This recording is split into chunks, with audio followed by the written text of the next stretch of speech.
Hello, it's Pastor Andrew here, and it's March 28th, and I'm hoping to have this message available on the Sunday the 29th. This is a slightly expanded version of what I'm hoping to give at our live stream tomorrow. If I had to come up with a title for this message, it would be, "It's Not Over Until It's Over." The text that we have is from John chapter 11, it's verses 1 to 45, and it's the account of Jesus bringing Lazarus back to life. And again, the message is, it's not over until it's over.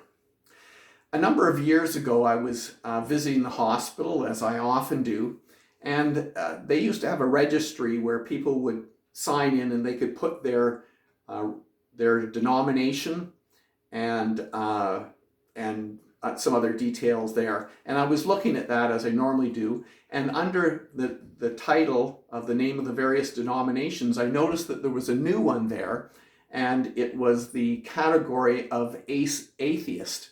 And I thought, isn't that interesting? It has atheism down under faiths, different faiths. And I believe that that is actually quite accurate, because I believe that atheism is really a faith-based belief system or a world view. It's something that it can't be proved that there's no God. It has to be accepted on faith. And I think there's good evidence to the contrary.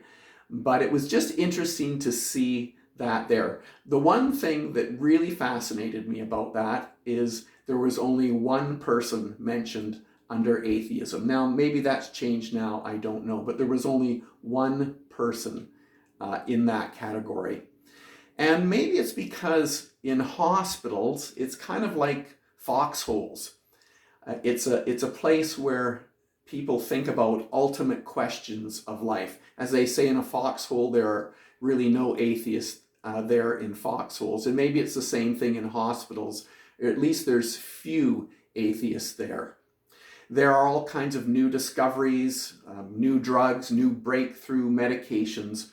But as of the time of this sermon, the reality is there is still a 100% death rate for all of humanity. Per capita, it's 1 to 1. And of course, then what? There's a big question there. Well, the text that we have this morning, I think it speaks to this question of life and death in this account of Jesus bringing Lazarus back to life. The Gospel of John is really centered around three great miracle stories. It's in chapter 5, the healing at the pool of Bethsaida. In chapter 9, the healing of the man born blind. I spoke about that the other day. And here in chapter 11, it speaks of the raising of Lazarus. We know that Jesus had been down around the Jordan River, and he gets this message that his dear friend Lazarus has died. And the shocking thing here is that he actually stays 2 more days before he heads back to Bethany. And we know that there's a purpose for this, why he's waiting a little bit. It's related to God's glory. Probably the disciples, it appears that they were quite happy not to go back to Jerusalem, because things were getting a little dangerous there and things were heating up. So I think they were a bit afraid of going back. So Jesus waits 2 more days. But to make a long story short, eventually Jesus arrives. He's heading towards Bethany, and Martha comes out to him and says, "Lord, if you had been here, my brother would not have died. My brother would not have died." She's really saying, Jesus, where were you? Where were you? Have you ever prayed something like that? Or maybe even said out loud something like that? God, where were you? Or where are you? It's very powerful. I think it speaks of the angst of humanity and the whole human condition. There were people that were cynical. In verse 37, we're told that some said, he opened the eyes of the blind. Couldn't he have kept this person from dying? Why couldn't he do that? And of course, it's very easy to go down that road and to become very cynical. But how Jesus responded here, again, I'm shortening things a little bit, but Jesus, I'm paraphrasing this, but he says, you've got to trust me. You've got to trust me in this situation. We don't understand suffering and death. It's a mystery to us. We don't know if it's related to the necessity of free will. If there has to be free will, does that mean there necessarily will be evil because of the choices we make? Is it because if there's going to be good, there has to be evil? I don't know. There's all kinds of complicated academic arguments surrounding this. But what we do know, the good news of the story, is that Jesus heals Lazarus and brings him back to life. He says, Lazarus, come out.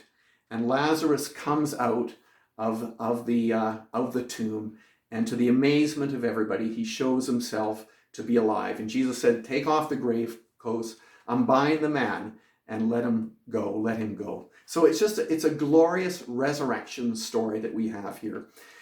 Just really quickly, two things that I think are important, or maybe for me personally are very important.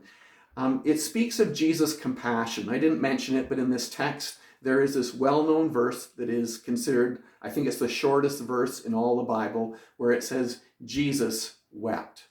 And indeed, he was weeping for Lazarus, his friend, but he knew he was going to bring him back to life. So I really believe that Jesus was really weeping for all of humanity, seeing the pain that was going on in these people and the sorrow. But I think there's a deeper sorrow there, that he's really weeping for the human condition, for all humanity and all the sorrow and pain. So Jesus wept. We know that he felt sorrow. He was compassionate and he loved people. So Jesus' compassion and his love is so important. It's important to me, but I trust it's important to you too. But the other thing, of course, that comes through very powerfully in this text is that Jesus has the power over life and death. Just by the word of his voice, he can bring Lazarus, who's been dead for 4 days, he can bring him back to life. And it's interesting too, I believe, maybe as an acted sort of parable too, we really live in that 4-day waiting period. Jesus knew he was going to bring his friend Lazarus back to life. But the rest of the people, they couldn't understand that. They didn't know what was going on. All seemed lost from their perspective. And I think it's like we live in that 4-day period. We kind of know the promise of God, but there's this perplexity about life and the brokenness of humanity and the pain of loss and suffering and death.